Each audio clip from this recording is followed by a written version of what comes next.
तो ये जो दोनों ये उंगलियों को मिलाकर हमारी जो मुद्रा बनी, पृथ्वी तत्व का, आकाश तत्व का अग्नि तत्व के साथ मिलन हो गया। ये मिलन क्या करता है? यहाँ से हमारी जो वायु है नाभि से पैरों तक जाती है। जो वायु है हमारी इस मुद्रा के लगाने से नाभि से लेकर नीचे पांव तक जाती है, विचरण करती है। पेट के जितने रोग हैं नाभि के, या हमारे स्वादिष्ठान और घुटने के, पिंडली के, यूट्रस के जितने भी ये रोग हैं, यानी पेट से संबंधित, और जो हमारा सबसे जो 7 चक्र हैं हमारे शरीर में, तो जो सबसे नीचे हमारा चक्र है वो कौन सा चक्र है? मूलाधार। जो सबसे मेन हमारा, उससे आपका मूलाधार चक्र में वायु का प्रवाह होता है। मूलाधार चक्र में जिसको कोई प्रॉब्लम है, कोई भी प्रॉब्लम है, जैसे आपको पेट से लेकर ये जंघाओं से, घुटने की, नाभि की, या आपकी किडनी की कोई भी प्रॉब्लम है, पिंडली की, जंघाओं की, पैर की सारी जो रोग है इस मुद्रा से प्रभावित होंगे। ये अपान मुद्रा है, तो सारे रोग इसके करने से ठीक हो जाते हैं।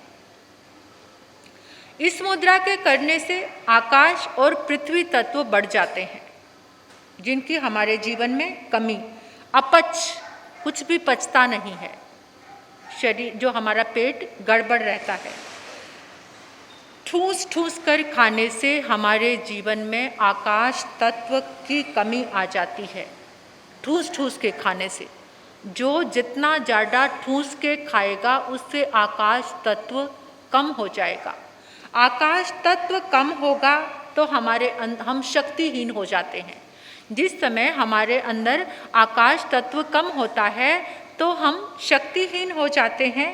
इस मुद्रा के करने से ये सारी कमियां दूर हो जाएंगी। लाभ क्या है इस मुद्रा के करने से?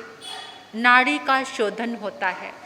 नाड़ी, जो हमारा नाड़ी संस्थान है, ये नाड़ी संस्थान जो मुख्य, बाकी मांसपेशियां हैं, मूल जो नाड़ी है हमारी, तो उस नाड़ी का शोधन होता है, वो स्वच्छ हो जाती है, साफ सुथरी हो जाती है। इस मुद्रा से शरीर में विजातीय तत्व यानी बैड टॉक्सिस वो बाहर निकलते हैं। इस मुद्रा के करने से जितने बैड टॉक्सिस होते हैं वो बाहर निकलते हैं।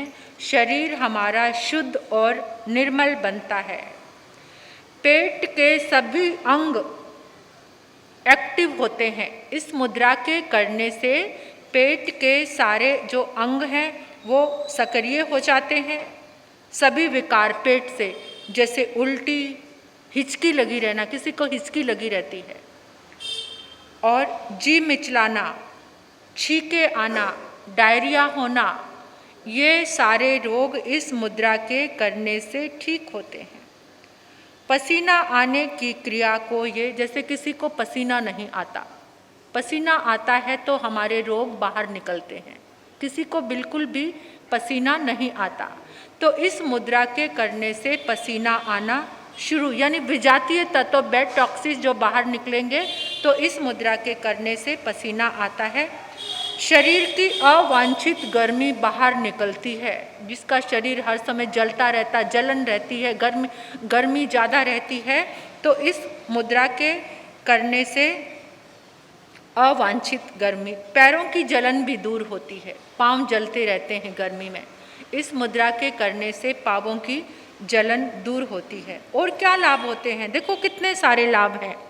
उच्च रक्तचाप, शुगर, इस मुद्रा के करने से कितने सारी मुद्राओं में आया है कि जिनको डायबिटीज़ है, मधुमेह, गुर्दे के रोग हैं, किडनी के, सांस के रोग हैं, दांत के रोग हैं, मसूड़ों के रोग हैं, पेशाब रुक जाना, यानी आपको यूरिन पास ना होना, उसका रुक जाना, या यूरिन में जलन होना, और लीवर के रोग, पेट के रोग, कब्ज, पाचन रोग, बवासीर, कोलाइटिस इस मुद्रा के करने से ठीक हो जाते हैं। यहाँ तक कि इस मुद्रा को करने से अगर किसी को मिर्गी का दौरा आता है, मिर्गी रोग के फिट पड़ते हैं, तो इस मुद्रा के करने से वो भी ठीक हो जाते हैं। समझ आ रही है सबको? 2 उंगलियां सीधी रहेंगी ऐसे, इस मुद्रा के करने से इतना सारा लाभ है। और एक विशेष बात और, गर्भावस्था के 9वें महीने में अगर कोई इस मुद्रा को रोज करता है तो उसकी डिलीवरी आसान होती है, यानी सिजेरियन नहीं होती। नॉर्मल डिलीवरी के चांस होते हैं अगर ये मुद्रा को करने से, यानी सिजेरियन केस से वो ऑपरेशन से बच जाते हैं। तो और भी महिलाओं के मासिक धर्म की जितनी भी प्रॉब्लम्स हैं, इस मुद्रा के करने से वो तकलीफ़ें दूर होती हैं। तो ये मुद्रा इतनी लाभकारी है, इस मुद्रा के करने से इतनी ज़्यादा चीज़ें ठीक होती हैं, तो आप इस मुद्रा को अपनाना। कल एक मुद्रा और आएगी, बस उसके बाद हमारी ये मुद्रा की क्लास पूर्ण हो जाएगी। तो इस मुद्रा ज्ञान से आप स्वस्थ रह सकते हैं, अच्छे रह सकते हैं। और चातुर्मास का समापन बिल्कुल करीब है।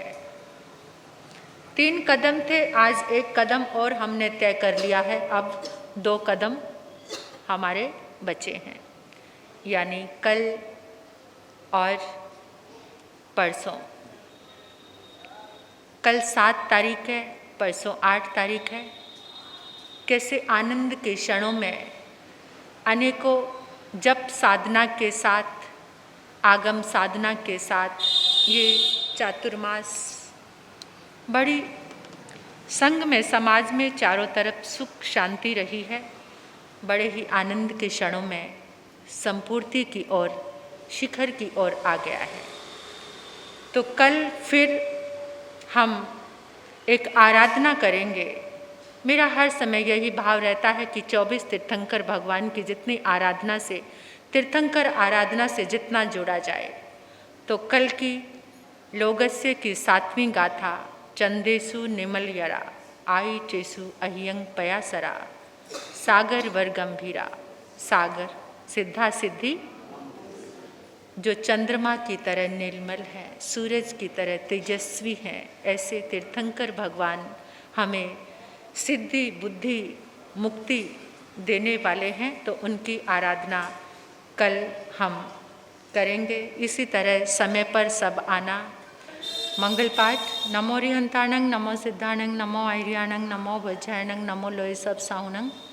चैता वारंग वासंग चकवटी महिड्यो संति संति करे लोय पत्तो गई मनोत्तरंग। धमो मंगल मुखी ठंग अहिंसा संज मोतवो देवा वितंग नमंग संति जस्तम में श्यामणो।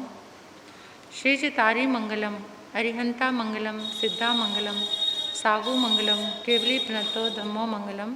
चितारी लघुत्तमा, अरिहंता लघुत्तमा, सिद्धा लघुत्तमा, साहु लघुत्तमा, केवली प्रणतो धम्मो लघुत्तमा। चितारी शरणं पवज्जामि, अरिहंते शरणं पवज्जामि, सिद्धे शरणं पवज्जामि, साहु शरणं पवज्जामि, केवली प्रणतो धम्मो शरणं पवज्जामि। पहला शरणा अरिहंत का, दूसरा सिद्ध भगवान, तीसरा शरणा साधु का, चौथा सार निर्ग्रंथ। 4 शरणें दुख करने, सुख करने, मंगल करने, आनंद करने। और शरणानी कोई जो भाव प्राणी करे आचरण उसका हाजर हो।